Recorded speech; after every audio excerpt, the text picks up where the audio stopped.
Alhamdulillahil mu'ti al-mani' ad-dar an-nafi'.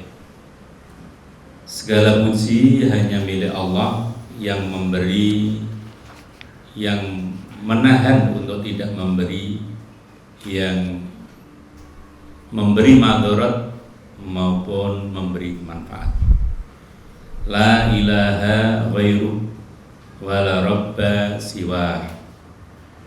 Ahmadu ta'ala ala ni'amihi allati la tuhsa wa ashkuruhu wa huwa ahlul hamdi wa thana wa syukri wa usalli wa usallim ala man ursila rahmatan lil alamin Muhammadin khatamil anbiya'i wa imamil mursalin wa ataradda an alihi at-tahirin wa sahabatihi ajma'in. Amma ba'du. Saudaraku semuanya, a'azzakumullah wa arsyadakumullah iyana wa iyyakum. Dengki termasuk penyakit yang paling berbahaya. Tidak hanya mematikan, tapi membunuh. Gitu. Yang menyebabkan timbulnya berbagai macam fitnah, permusuhan, dan kebencian. Penyakit ini adalah dosa yang pertama yang memicu pembunuhan manusia. Karena Qabil waktu itu salah satu anak Adam ketika mempersembahkan kurban bersama saudaranya, Qabil ini kurbannya tidak diterima. Mengapa tidak diterima? Karena ia mempersembahkan harta yang buruk atau yang paling buruk, atau dipilihkan yang jelek-jelek gitu. Dan jiwanya sangat menyukai harta. Nah, coba nih, ada sebab-sebab dengki itu ternyata rata-rata karena menyukai harta. Sebaliknya saudaranya yaitu Habil, korbannya diterima. Mengapa? Karena ia mengorbankan harta terbaik, harta pilihan, dan mempersembahkannya dengan rela hati, senang hati, dan penuh dengan kecintaan. Nah, inilah yang menjadikan iri atau dengkinya si Qabil tadi, ia hendak membunuhnya, bahkan membunuhnya gitu. Ini cerita ini sudah tahu semua, saudara semua. Kemudian berikutnya tentang kepemimpinan di dalam kebaikan, di dalam memimpin manusia dengan kerasulan, dengan kenabian. Bani Israel itu mereka, atau di sini disebut Yahudi, ya, yang terkenal sekarang Yahudi itu, yang menghalangi mereka menerima Islam atau yang menghalangi mereka masuk Islam itu karena ini dengki terhadap bangsa Arab. Dengki terhadap bangsa, ya. Anak keturunan Ismail yang diangkat sebagai Nabi dan Rasul.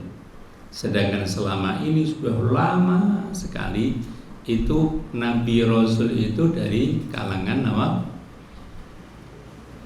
Bani Israel atau niku keturunan Ishak itu. Keturunan Ishak. Kemudian bagaimana beralih kenabian kerasulan ini dari keturunan Ishak kepada keturunan Ismail? Ya meski ada sebab-sebab lain yang mendorong mereka memusuhi Islam dan kaum muslimin, tapi kita perhatikan firman Allah di dalam surat An-Nisa 53 sampai 54.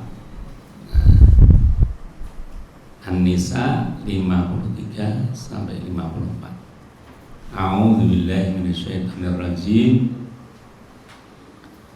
Am lahum nasibum minal mulki fa idzal la yu'tunan nasa naqira. Am yahsudunan nas, yahsuduna niki hasad. Am yahsudunan nas ala ma atahumullahu min fadli faqad ataina ala Ibrahim al-kitaba wal hikmata wa atainahum mulkan azima.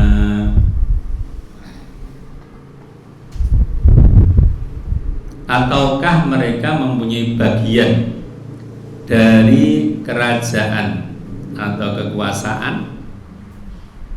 Pertanyaannya, ataukah mereka mempunyai bagian dari kerajaan atau kekuasaan? Meskipun mereka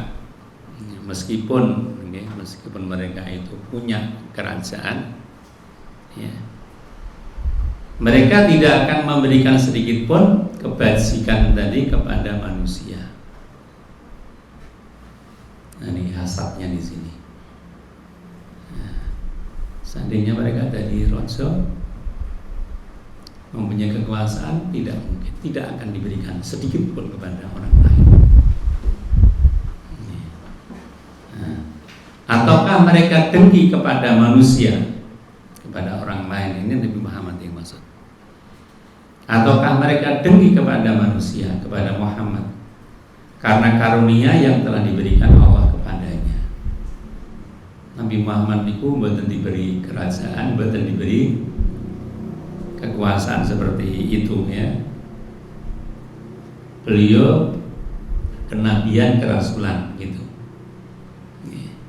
Walaupun orang juga mengatakan juga kepemimpinan, ya, kepemimpinan, tapi modelnya model itu, ada kenabian, kerasulan. Tapi yang jelas yang kita pahami, yang dikelola oleh Nabi, harta itu hanya nama Baitul Mal. Baitul Mal. Itu. Ya.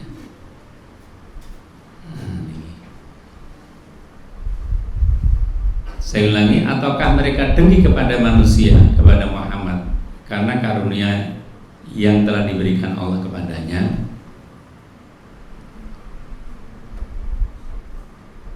Faqad ataina ala Ibrahim al-kitaba wal hikmata wa atainahum mulkan azima. Ini padahal begini, ya.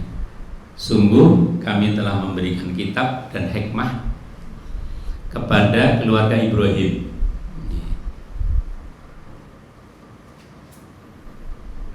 Ini diberikan kepada keluarga Ibrahim lewat jalurnya, jalur Sinten Ishak itu.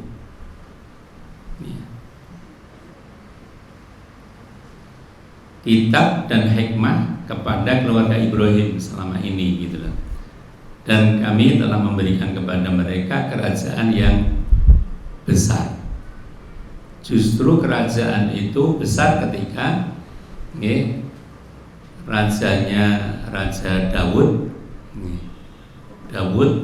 ya, kemudian dibesarkan lagi dengan Raja Sulaiman. Itu kalau Nabi Muhammad betul. Nabi Muhammad hanya kitab wal hikmah, ya, kitab dengan hikmah saja. Ini tentang hasad terhadap itu tadi, kepemimpinan, nama. Nah, kemudian ada berikutnya modelnya orang Nasrani. Orang Nasrani itu hasadnya, jadi tidak ada yang memalingkan sebagian besar kaum Nasrani dari Islam, tidak mau Islam itu. Apa yang memalingkan mereka, yang menghalang mereka? Karena dengki ini juga. Dan ini disebut oleh Allah secara khusus di dalam surat Al-Baqarah ayat 109.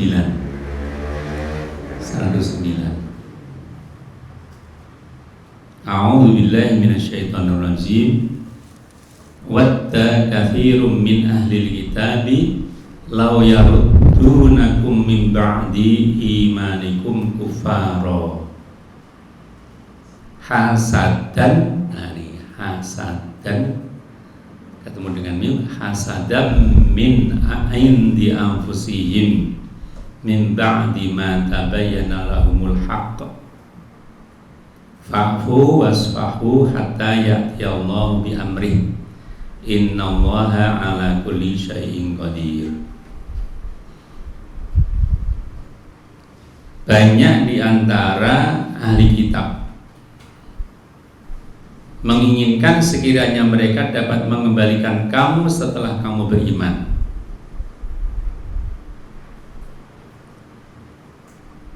Banyak atau kebanyakan di antara ahli kitab menginginkan sekiranya mereka dapat mengembalikan kaum muslimin setelah kamu beriman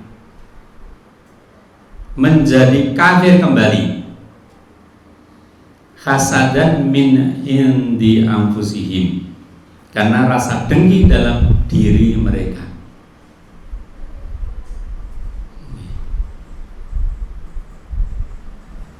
Kapan mereka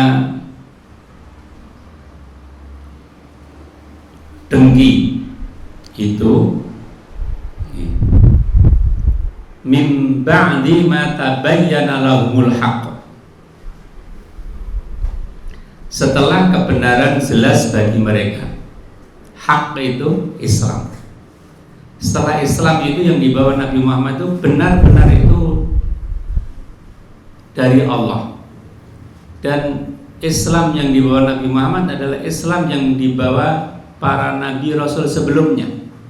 Hak yang mendatangi Nabi Muhammad sebagaimana yang mendatangi Musa misalnya, yaitu Jibril gitu. Dan syariatnya, akidahnya sama, akidah tauhid, menyeru manusia untuk beribadah hanya kepada Allah. Sama hak ini. Di ayat ini bagaimana sikap kita? Jadi saudaraku, yang sangat gencar untuk memurtadkan kaum muslimin itu menurut ayat ini adalah Nasrani. Apakah Protestan atau Katolik dan seterusnya, karena sektenya banyak sekali gitu. Ya. Itu mereka ini sangat ingin memurtadkan. Jadi kalau Eropa sudah hancur agama itu karena gerejanya sudah dihancurkan, ya.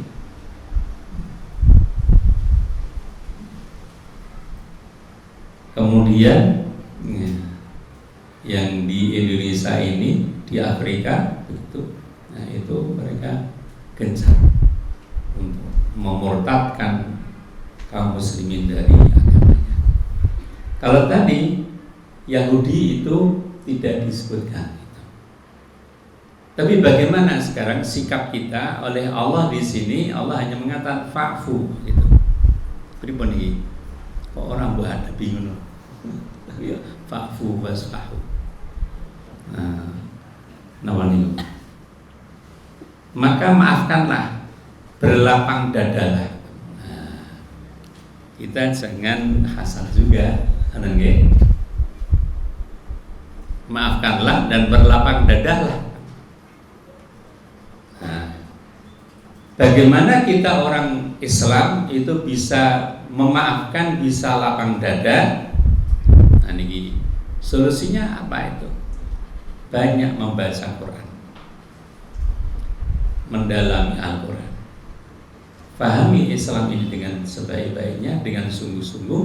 Nah, maka kita bisa itu memaafkan, wasfahu, dan apa? Istilahnya membiarkan mereka seperti itu, berlapang dada. Nek wong mboten berlapang dada napa? Tidak mau niku tidak mau bisa berlapang dada karena itu masih hasad, masih dengki. Nah, niki nek jenengan tadi kasihan apa namanya judulnya? Bening hati. Kalau mulai ingkang saged membeningkan hati kita hanya Allah Subhanahu wa taala. Nggih.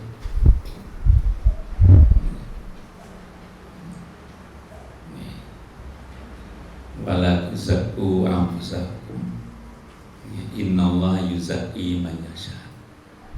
Jangan kamu merasa bisa menjernihkan hati kalian. Nah, ini kan. Jangan kamu merasa bisa membersihkan jiwa.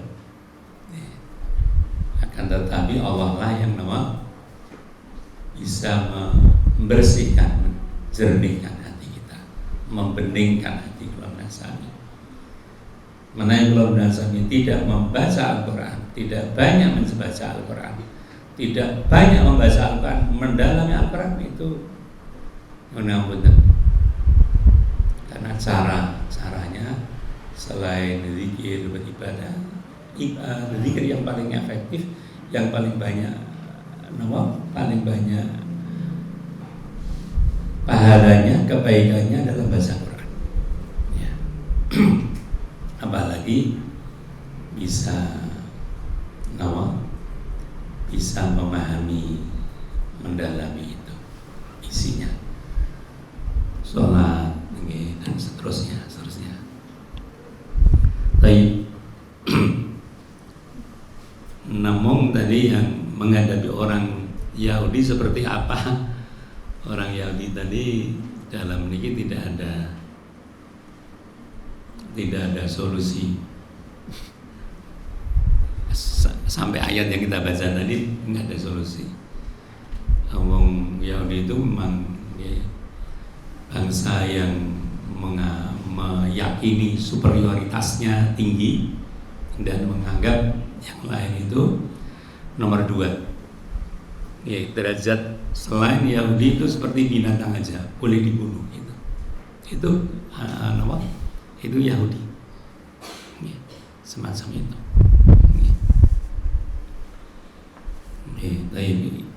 Ini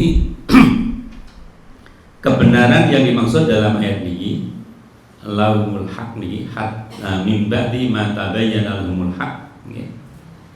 Sesudah jelas bagi mereka al-haq, kebenaran. Nah, kebenaran yang dimaksud dalam ayat ini adalah Islam.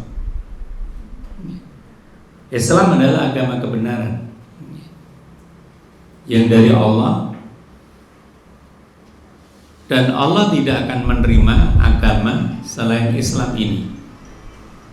Dan itu dinyatakan oleh Allah. Wa may yabtaghi ghairal Islam dinan, itu seperti itu. Jadi kalau sudah disebut agama Nasrani, disebut agama Yahudi ini agama apa itu? Jadi kalau agama yang dibawa oleh para nabi, para rasul mesti Islam. Itu saja. Jadi kalau sudah ditambahi oleh yang dianggap ahli agama, orang yang mendalami agama, apalagi sudah direkayasa, itu kalau sudah campur dengan itu paham manusia yang itu tidak diridhoi oleh Allah, maka itu bukan Islam lagi.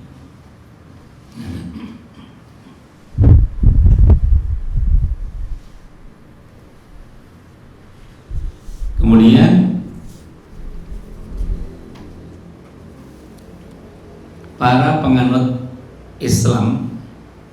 adalah orang-orang yang berbahagia, orang-orang yang selamat.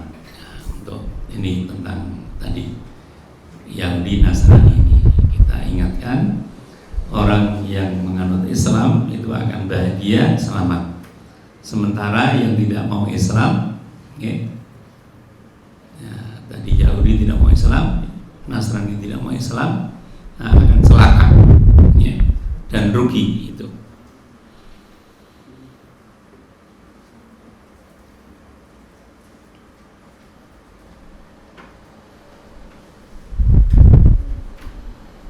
Intinya orang dengki itu menentang takdir Allah, menentang takdir Allah. Jadi Allah memberikan karunia-Nya kepada orang lain, nah, dia tidak suka, bahkan ingin menghilangkan nikmat itu atau kebaikan itu dari orang yang diberikan oleh Allah. Atau kadang tidak suka gitu, tidak cocok, padahal itu ketetapan Allah. Allah tidak memberikan pada orang lain. Tidak usah jauh-jauh, misalnya kalau ribuan awal ini pun sering dibimbing, ya. Maaf, sudah terkondisikan sering begitu.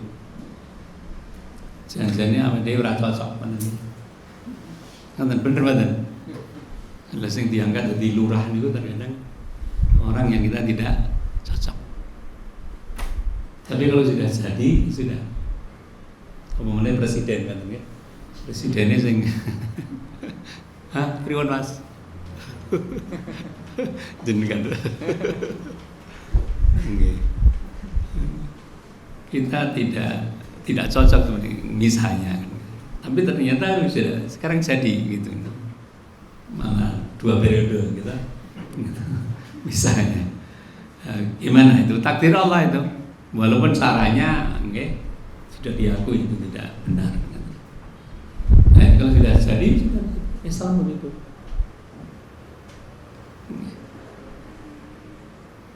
Lalu itu takdir. Maka bersabar dari situ, dan langkah-langkah apa yang tetap kita itu sudah nek mboten bertauhid niku angel tuan. Fa'fu wasfahu tadi.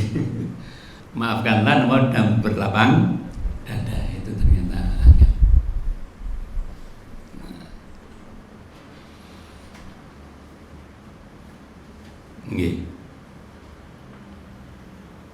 Kemudian ada yang lain dari itu, jenis dengki yang lebih buruk, jenis dengki yang lebih buruk itu adalah mengharapkan hilangnya nikmat dari orang lain. Tidak saja tidak cocok, tidak senang, tapi ingin dihilangkan nikmat itu dari orang lain.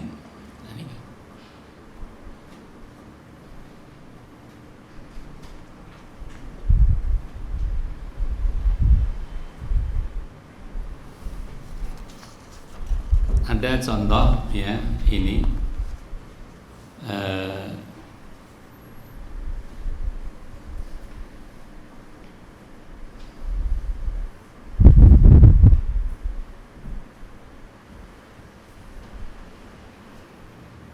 jadi kalau ingin atau mengharapkan hilangnya nikmat dari orang lain, meskipun hal itu tadi tidak terjadi. Kemudian jenis dengki selanjutnya adalah penyakit fitrah. Fitrah kita ada penyakitnya ini, yang ada di kedua mata seseorang yang tidak bisa ditangkal atau dihindari. Tapi ini bisa diobati, bisa diobati.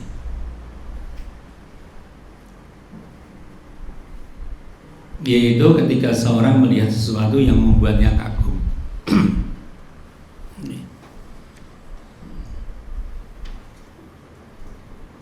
Ia segera mengucapkan kata-kata berikut sebelum tatapan mata dengkinya menimpa sesuatu yang ia lihat.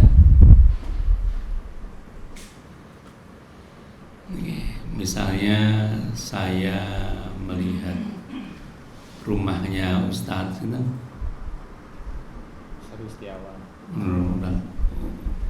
Ustadz Wawan biasanya saya melihat rumah Ustadz Wawan, aduh, saya jalan-jalan dengan istri saya, rumah apik banget.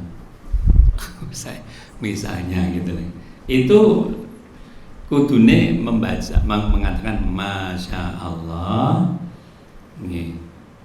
semoga Allah memberkahi rumah panjenengan Mas Wawan.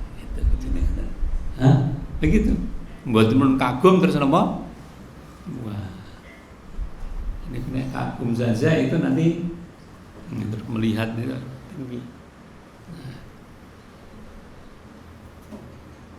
Nah, kalau dengki yang semacam ini tidak akan membahayakan yang bersangkutan dengan izin Allah, sementara jika tidak mengucapkan kata-kata tadi Masya Allah, semoga Allah memberkahi. Orang nganggo ngoten niku saja kena mata saya melihat Mas Wawan, terus niku nanti bisa Mas Wawan bisa sakit ain, bisa mati gitu. Loh, nggak begitu? Itulah yang disebut penyakit ain itu.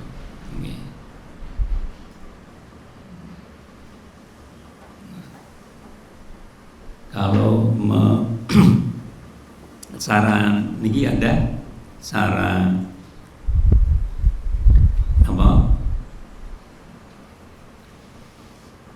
cara menyembuhkannya adalah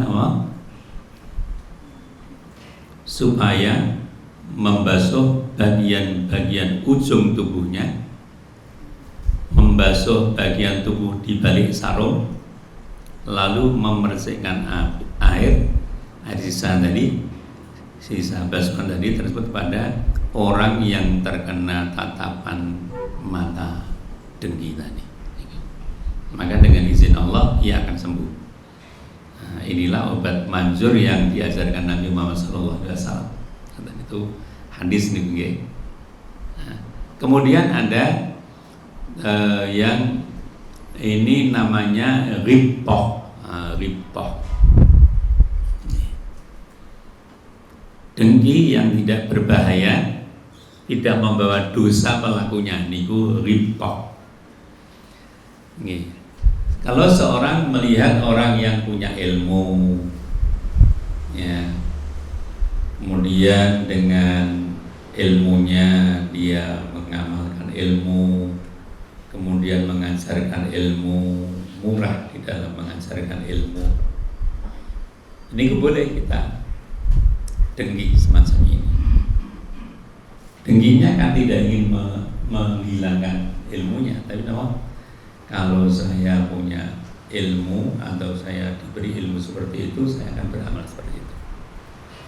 Melihat orang kaya, seperti sinten Ustaz Allah yarham, Ustaz Ali Jabir misalnya, Ali Jabir itu Masya Allah, kayanya dan amalannya memudahkan orang untuk hafal Quran, memotivasi orang untuk menghafalkan Quran dengan diberi umroh dan seterusnya. Kemudian dia duduk bersama orang-orang orang cacat, orang dengan makan bersama mereka. Terus dan niku memberikan seperti itu. Nggih. Mboten sithik nggih diberi. Langsung dihitung ke duit ngoten. Dimasukkan ke saku-saku dari ayam. Kalau ya perempuan ya tidak nggih disuruh menerima langsung.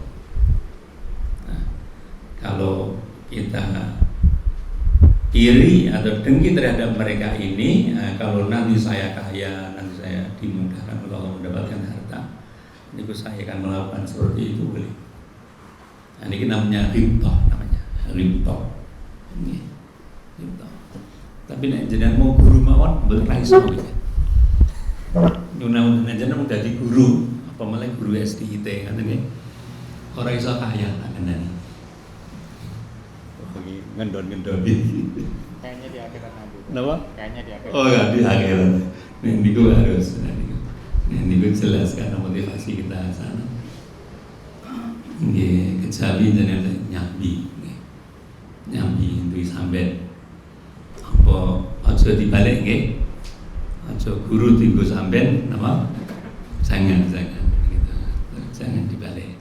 Kalau jangan punya sampean di rumah nggih punya nggih sawah nggih misalnya begitu kan, digarap orang gitu kan gitu. Semacam itu. Baik. Itu namanya ghibtah. Kemudian saya ingin sampaikan yang tadi awal tadi kita sebutkan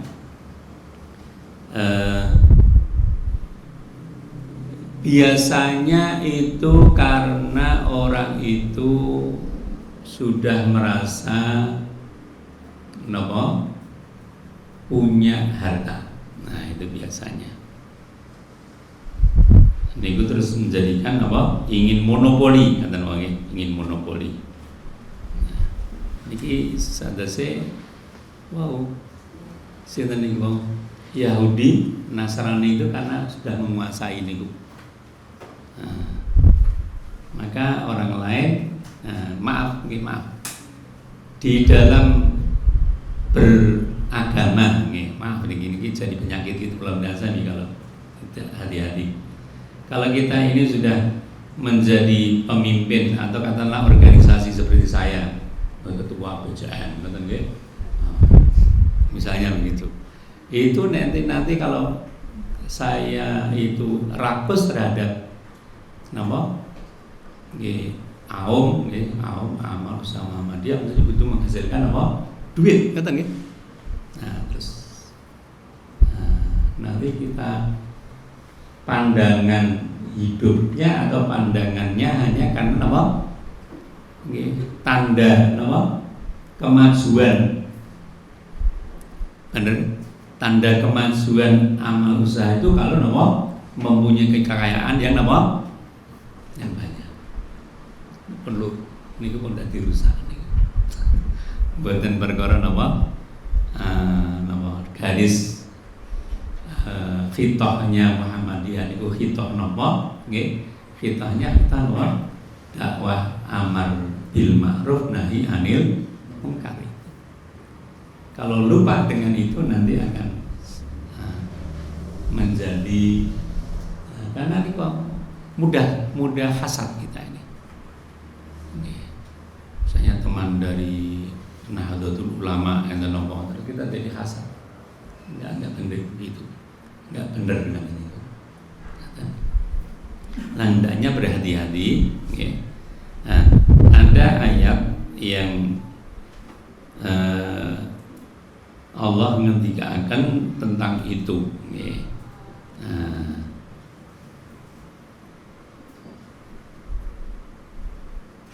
Kalau agak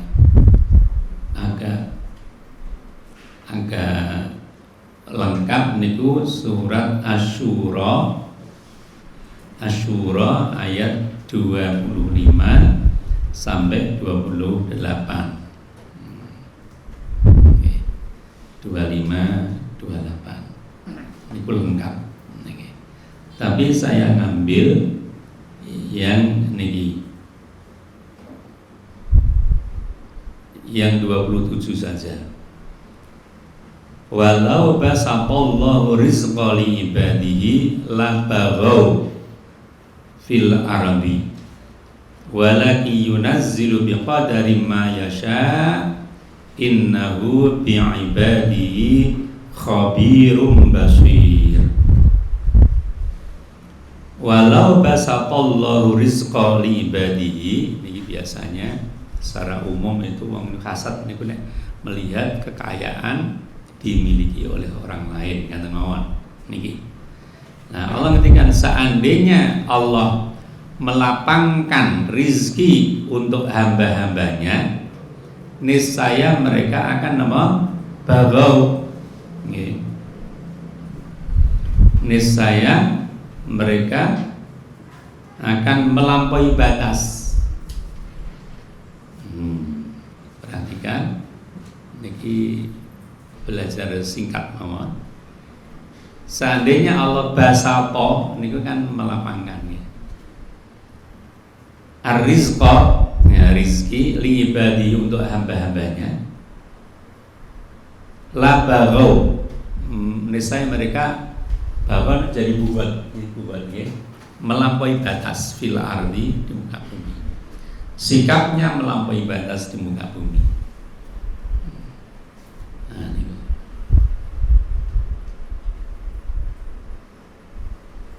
Mula nggih nek orang-orang terpandang di suatu negeri itu sudah nggih sudah pun ngoten niku sudah menguasai ngoten nggih biasanya melampaui batas.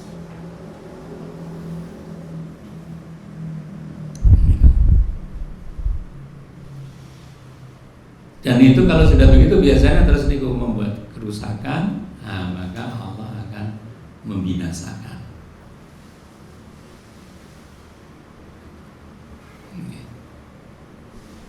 Walau amanu ahal qura, walau amanu ahal qura, dan seterusnya niku wattaqau la fatahna alaihim barakatin minas samai wal ard walakin kadzabun niku. Tapi niku termasuk yang biasanya kados Fir'aun itu mungkin pun orang-orang terpandangnya, terkemukanya itu melampaui batas. Monopoli gitu ya. Monopoli. Jadi panglima perangnya nggih Haman nggih, orang kayanya seperti Qarun, ngoten nggih, monopoli. Ya, jadi orang bangsa itu tergencet. Sudah melampaui batas, maka ini ya, orang sudah melampaui batas. Pripun niku? Ayat niki walaki yunazzilu biqadari ma yasha, akan tetapi Allah menurunkan rizki tadi dengan kadar yang Allah kehendaki. Nah, Allah kehendaki. Innahu bi ibadi khabirum basir, sungguhnya dia Allah itu terhadap hamba-hambanya maha mengetahui lagi maha melihat. Ngoten nggih. Nggih, perhatikan sedikit ini. Nggih. Mula pun matur kalau kita ini ya tidak boleh terus tidak mau berusaha, jangan gitu. Tapi ini kita tetap harus berusaha sungguh-sungguh dengan keras, okay, untuk mendapatkan rizki, betul. Karena memang kita diciptakan oleh Allah untuk senang dengan kebaikan dunia ini, dengan rizki namanya harta itu, senang. Ngomong nih sebutkan, jangan, okay, mulai pengertiannya jangan melampaui batas. Nah ini wow. Agar kesimpulannya jangan melampaui batas. Hendaknya kekayaan harta itu untuk semakin baiknya agama kita, semakin baiknya dunia kita. Saya ulangi, baiknya agama kita dulu, baru dunia. Jadi memang didahulukan agama nih. Karena kalau di dunia ini kita baik agamanya, walaupun punya kekayaan yang luar biasa, kita akan baik. Kalau seperti tadi, seperti Nabi Dawud, seperti Nabi Sulaiman, itu begitu. Punya kekayaan, punya kekuasaan, untuk kemaslahatan umat manusia, bukan untuk diri sendiri. Niki. Kemudian tadi Allah memberikan rizki kepada hamba-hambanya itu biqadari ma yasha, dengan kadar yang Allah kehendaki. Nah, gitu. Di tafsir ayat ini itu tafsirannya ada hadis tapi dhaif, ya. Dhaif sebagai pertimbangan saja. Tapi maksudnya yang dikehendaki itu begini. Anda seorang itu ditakdirkan oleh Allah menjadi kaya raya, luar biasa. Maka dia baik agamanya, baik dunianya. Seandainya Allah menjadikan orang yang semacam itu miskin, niscaya agamanya akan jelek. Maka dia diberi diberi kekayaan. Ada orang yang dijadikan miskin itu memang baik agama, baik serabungannya, dunianya malah baik, jadi miskin. Nah, seandainya Allah menjadikan dia itu kaya raya, malah jadi agamanya jadi rusak. Tapi itu hadisnya hadis hadisnya dhaif. Sebagai pengetahuan saja, itu untuk mengambil pengertian memberikan rizki li ibadihi bi qadari ma yasha, itu dengan kadar atau dengan ketetapan yang dia kehendaki. Kata saya sudah masih ada 5 menit sebenarnya. Kalau saya hitung ini kemauan tentang bahayanya hasad itu, hasad.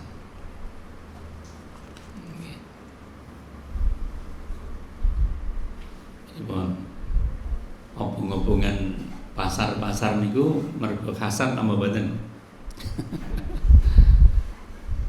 Selama ini kalau ada pasar kok kobong itu biasanya karena hasad. Karena hasad itu. Nah, di Jakarta bahkan di Solo juga pernah kita pasar kelewat pernah. Ini sudah pasar kok orang belum dirubah, nggak belum dibangun, itu terkadang sampai di sing hasad orang kaya atau orang miskin, nanti niku. Ayo, jenengan udah pernah tahu meneliti. Yang hasad itu adalah pemborong, orang investornya itu hasad, pengen segera membangun itu caranya. Masya Allah, dunia ini seperti itu. Jadi ternyata hasad itu justru timbul karena kekayaan. Semantan wallahu ta'ala a'lam bishawab. Wassallallahu alaihi wasallam. Baik, Assalamualaikum Ustaz. Sebelumnya teman-teman yang mau bertanya, monggo. Soalan.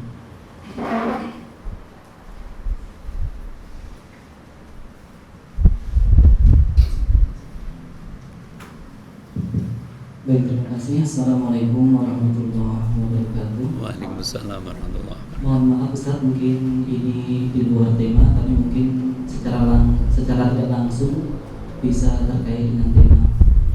Ada satu studi kasus pada sebuah organisasi. Ini semoga bukan pada organisasi kita nih.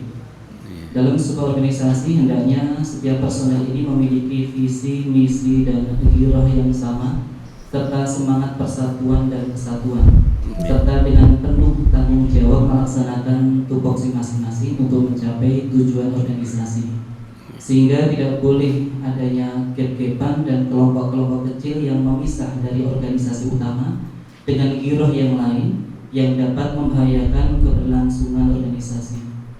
Mohon saran dari Ustadz bagaimana solusinya jika ada hal tersebut dalam suatu organisasi agar roda organisasi dapat berjalan lancar. Sekarang Ustadz yang kedua, seorang pimpinan memiliki sebuah kebijakan.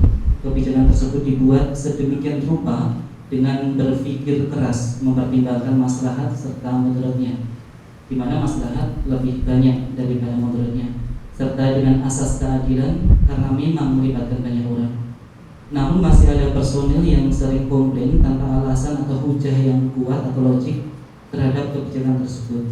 Padahal kebijakan yang diambil tersebut notabene-nya adalah untuk kesuksesan organisasi dan tentu saja ada timbal baliknya bagi setiap personil.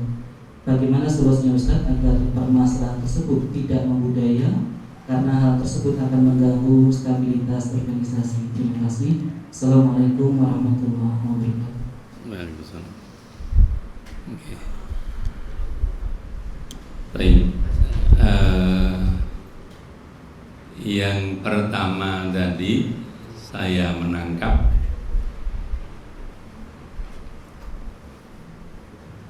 solusinya tentu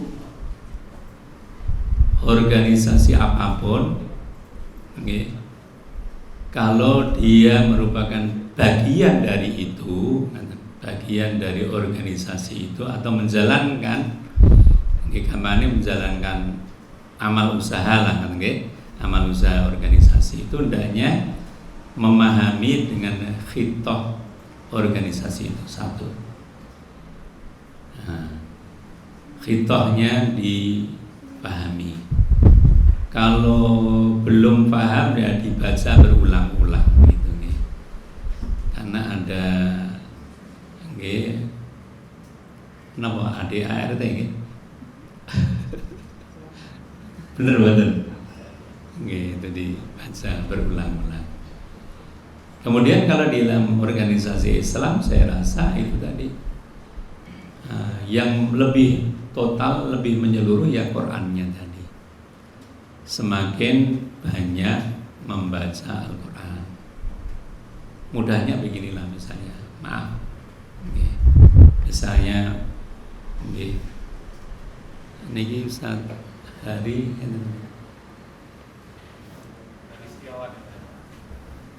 Ustaz Hari, mana nanti? Nih, maksud saya kalau sampai ada misalnya di kita saja misalnya kita ini hendaknya tadi kita membudayakan budaya yang tadi tidak hasad itu kan sebenarnya kan kita orang Islam Muslim itu harus saling mencintai, menyayangi, memuliakan, menghormati, tidak melecehkan, tidak menyepelekan gitu. Itu budaya itu harus jelas. Itu akhlak yang keyakinan, akidah kemudian menjadikan ini kita bersaudara. Maka kaitan dengan nikwau Mas Wawan, itu kan orang penduduk surga itu nanti kan akan dihilangkan rasa hasadnya, dengkinya itu kan dihilang. Itu kan kaitannya dengan itu. Maka kalau kita ini di dunia ini masih ada hasad, masih ada dengki, harus banyak-banyak membaca surat Al-Falaq. Nah, ini solusi. Surat Al-Falaq. Kita kan diperintahkan kun, kan gitu, diperintahkan katakan, bacalah, kata begini, atau pengen pakai ngomong selain kul wallahu ahad, ada kul a'udzu birabbinas, ada khusus niki kul a'udzu birabbil falaq.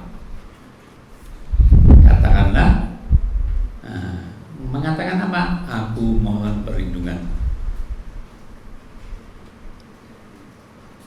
kepada Rob yang menguasai cuaca subuh yang antara gelap akan terang ini. min syarri ma khalaq, dari kejahatan makhluknya. Ada tak terjemahin? Wa min syarri ghasiqin idza waqab. Napa? Dari kejahatan semua tak? Dari kejahatan ghasiqin malam, ini betul dulu gitu. Idza waqab, apabila gelap gulita gitu. Maka hasad itu biasanya dilakukan pada malam. Nah, untuk menghilangkan namanya kan malam hari. Wa min syarrin naffatsa, wa min syarrin naffatsati fil 'uqad, dan dari wanita-wanita, ayo Mbak, kok oke wanita nih, yang disebut adalah wanita-wanita yang bener kan? Betul. Nafasati, wanita-wanita yang mengembuskan buhun-buhun. Amin. Kemudian penutupnya ganti. Wa min syarri hasidin idza hasad. Mbak sedaya mawon, tak colok Mbak wae kok. Ustazah nggih. Nggih. Niki yang biasa jadi dukun itu laki-laki itu perempuan.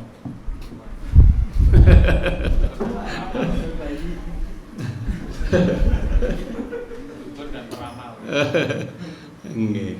Niki dekat saja, maaf Haji juga. Nggih, yang jenengan buat udah ngerti. Muga-muga kurang ngerti ngoten mawon. Sing tanggane ngerti ini gitu. Nanti kok nek ngen film jadi mak lampir kamu boleh. Maaf lho Mbak. Yang biasanya hasad dengki ini pripun? Nah, tidak menutup kemungkinan yang laki-laki membunuh, kan tadi kan laki-laki ya. Gitu. Idza hasad niku, nah ketika sedang hasad melakukan niku hasadnya. Itu niku hendaknya banyak membaca itu solusi ngaten nggih. Saya rasa niku Mas Wawan, jadi sekali lagi hendaknya kembali ke khitahnya, kemudian banyak membacanya, kemudian tadi mulai gini, kemudian kalau kita di sini di kita semua ini hendaknya teman-teman yang maaf jangan malu-malu, nggih, yang bacaan Qur'annya belum baik, teman-teman ini tidak usah murid-muridnya, teman-teman ini hendaknya yang belum bagus bacaannya hendaknya tidak, kalau tidak mau belajar dengan teman yang ada di sini ya di luar, ngaten nggih. Syukur dengan teman kita, karena kita bersaudara tadi, jadi kita mengajarkannya bukan merasa bangga, wah aku iso ngajari ustadz yang lain, jangan begitu. Tapi itu adalah tanda kasih sayang panjenengan, tanda peduli panjenengan kepada teman-temannya. Jadi sekali lagi, kalau apalagi yang simaan, menyimak tentang hafalan itu, ustadz sesama ustadz hanya untuk menambah hafalan begitu ustazah itu ustazah tidak hanya muridnya tapi ustazahnya juga begitu, gantian misalnya satu ayat itu biasanya kan gitu. Ustazah aja jangan malu, jangan malu. Ini adalah bentuk untuk tolong menolong, saling peduli, saling membantu, itu kasih sayang, itu cinta, itu menghormati, itu adalah itu artinya kita peduli. Nah.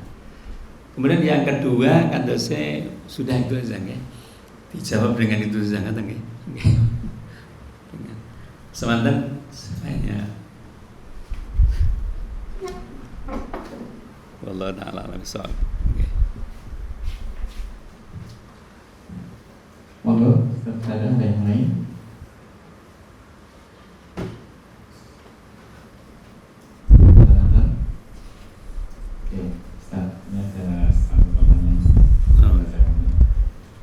Bismillah, Ustaz, Afwan ingin bertanya. Jika ain salah satu penyembuhnya adalah dengan mandi atau membasuh anggota tubuh dengan bekas air wudhu dari yang menebar ain, bagaimana jika kita tidak tahu siapa orang yang menebar ain tersebut? Pertanyaannya, satu, bagaimana kita tahu siapa orang yang menebar ain? Yang kedua, adakah cara lain selain wudhu atau mandi dari bekas air wudhu orang yang menebar ain?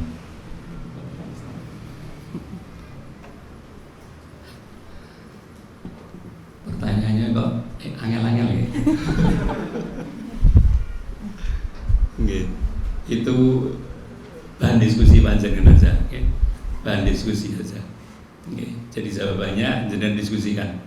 Nek mboten ngoten kan mboten enten pekerjaan kan.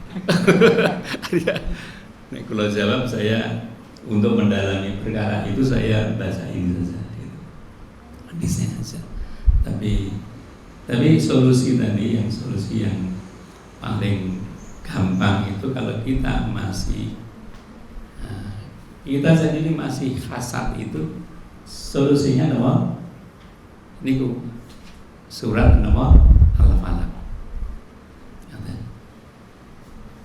Kalau kita ingin dijaga oleh Allah dari orang hasad, orang dengki, ya niku, maka sunnahnya itu setiap habis sholat itu setelah zikir yang lain itu zikirnya Ikhlas, Falaq dan Anas.